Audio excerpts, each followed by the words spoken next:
ਵੱਡੀ ਈਦ ਦੇ ਵੱਡੇ ਖਾਬਿਆਂ ਤੋਂ ਬਾਅਦ ਸ਼ਹਿਰੀਆਂ ਨੇ ਰੁਖ ਕਰ ਲਿਆ ਹੈ ਸੋਡਾ ਵਾਟਰ ਦੀਆਂ ਦੁਕਾਨਾਂ ਦਾ ਤਾਂ ਕਿ ਹਾਜ਼ਮਾ ਵੀ ਦਰੁਸਤ ਰੱਖਿਆ ਜਾ ਸਕੇ। ਨੁਮਾਇੰਦਾ ਸਨ ਨਿਊਜ਼ ਇਸ ਵਕਤ ਮਲਿਕ ਮੁਸ਼ਤਾਕ ਇੱਕ ਦੁਕਾਨ ਤੇ ਮੌਜੂਦ ਨੇ, ਉਹਨਾਂ को जानने हैं। जी मुश्ताक दसो। जी बिल्कुल, अज ईद का दूसरा दिहाड़ा भी खैर नाल लंघ गया ते अज सवेरे उठ के लाहौर शहर के लोगों ने सब तो पहले ते सुन्नत इब्राहिमी की अदायगी की ते हुण शाम पैन तो बाद लोग घरों तो बाहर निकले ने ते मैं देखिया कि ज़्यादातर लोग जिहड़े ने वो लैमन सोडा ते जूस दी दुकानां वाल आए ने। लिक्विड है, ठंडा जूस है, तेनू पीवीए। कुछ लोग मेरे नाल मौजूद ने, इन्हां नाल गल करदे हां। जी किधर आए हो? लेमन सोडा पीने आज गर्मी बहुत सी, आज ईद का दूसरा दिन है। थोड़ा जो गोश्त खा बैठे जी गर्मी बहुत ज़्यादा होगी। लेमन सोडा पीना हाजमा हो जाती, ठीक हो जाती। ते सोडे दे गिलास नाल हजम हो जाएगा इंशाल्लाह जी, हो जाएगा। बड़ी गल है जी। तुसी किधर आए हो जी?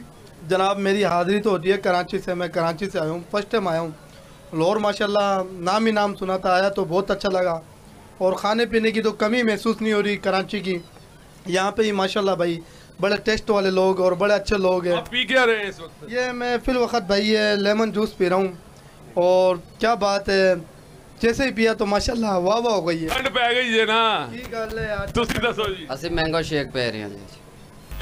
तुसी भी गोश्त खा लिया सी? जी जी गोश्त खा दिता सी, गर्मी बहुत सी, मैंगो शेक दिल आ गया, मैंगो शेक पी रहे हैं। क्या बात है जी।